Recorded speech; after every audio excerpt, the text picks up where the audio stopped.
tutorial na ito, ang gagawin natin is magtuturo lang ako ng dalawang techniques na we can use sa programming. Ang unang gagawin natin dito will be yung map. So yung map is a Java data structure that stores yung key value pairs natin. So ibig sabihin sa lahat ng dictionaries na gagawin natin, meron tayong key. And along with those key ay meron tayong value. So, ang gagawin natin first para ma-introduce ko sa inyo yung map is gagamit tayo ng keyword na map. Okay? So, as you can see, pag declare ko ng map, automatic nag-i-import tayo dito ng Java util map. So, kailangan natin yung library na yan in order for us to use yung keyword na map. Now, take note, ang map natin ay meron po siyang key at meron po siyang value. And pairs po sila palagi.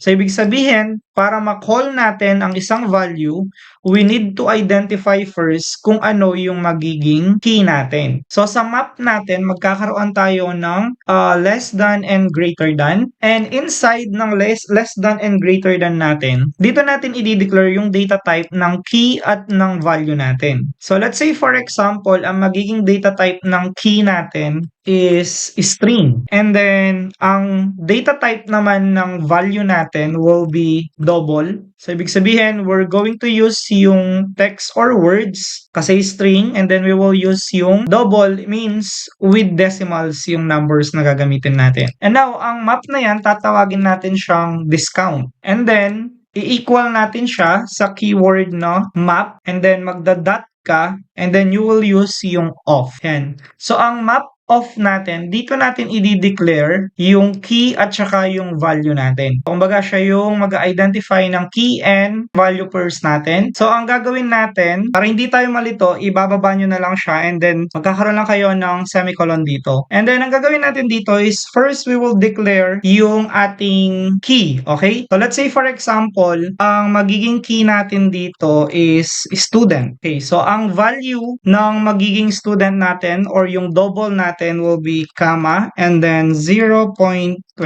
So, ito ngayon yung key value pairs natin. So, meron tayong student dito which is yung key. So, ayusin lang natin siya. Yan. Then, baba. So, okay guys. So, yung student will be yung key natin and then yung 0.20 natin will be yung pair niya. Okay? So, value na gagamitin natin. So, in order to call yung 0.20 natin, we need to call yung magiging key natin. So, ang gagawin natin next is magkakaroon lang kayo ng, let's say for example, teacher, and then comma, and then magkakaroon lang tayo ng 0.15. Okay? So, kung gusto nyo pa mag-add, magkakama lang ulit kayo dito, then lagay lang kayo ng another key, let's say regular, then comma, and then yung magiging discount or yung magiging double na value natin, 0.05 for example. So, yan ngayon, yung ating key and value. Okay, so paano ba natin sila maximize?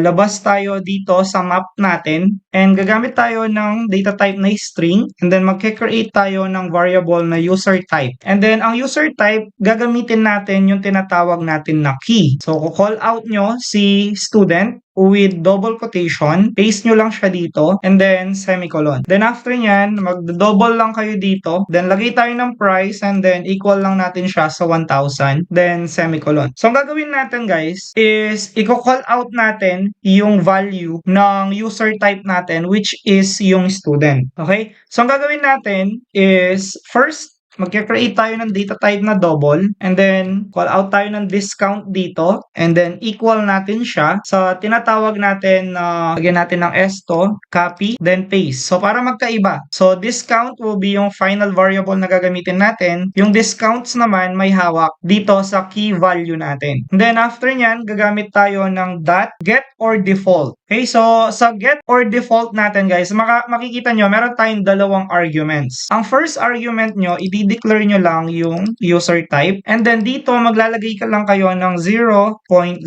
And then, semicolon. So, ano yung purpose ng get or default natin? Yung get natin guys, umaandar siya using yung user type. Let's say for example, naglagay kayo ng another na key. So, ang mangyayari, ang get natin, i-check niya yung user type sa mismong discount discounts natin, which is eto, na may hawak ng key value natin. And mapapansin nyo, wala namang Coke dito. So ang gagawin niya, isa-set niya yung default value natin into 0.0. So yun yung gagawin niya. Now, let's say for example, meron naman kasi tayong student dito. So hindi na niya gagamitin yung default value natin na 0.0. Ang gagamitin niya, yung user type na key at yung value na 0.20.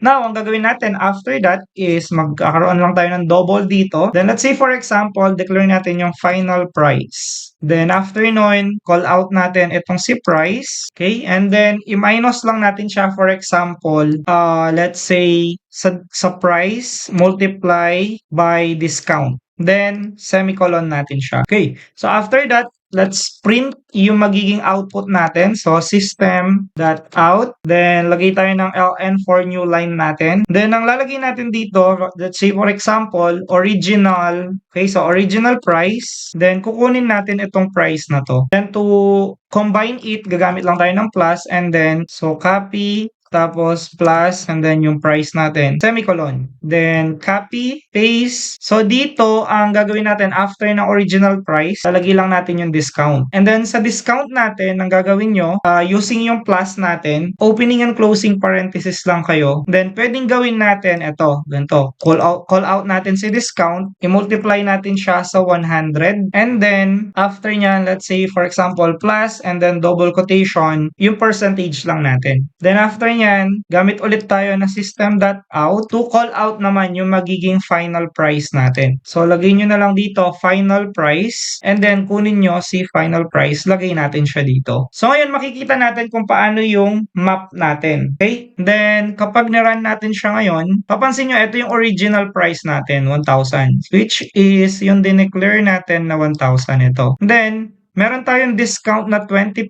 kasi ang ginawa natin 0.20, ito, multiply by 100. So, ibig sabihin 20 yon. So, magiging 20% siya nun. And then, yung final price natin will be 800 through dito. So, magiging formula na to. Ang gagawin lang natin dito is magdadagdag lang tayo ng scanner. And then, let's say we call it scanner with small letter S. Then, equal natin siya sa new scanner. Then, system.in. Then, semicolon. Then, automatic guys, ay may import na yung scanner natin sa taas. Now, after ng scanner natin, ang gagawin natin, magkakaroon lang tayo ng system.out dito. Ayan. And then, palitan lang natin yung nasa prompt natin. Let's say, for example, ang ilalagay natin dito, enter user type. So, sa user type natin, buburahin na muna natin to or gawin natin, taas natin siya. So, gagamitin natin yung string user type as our variable.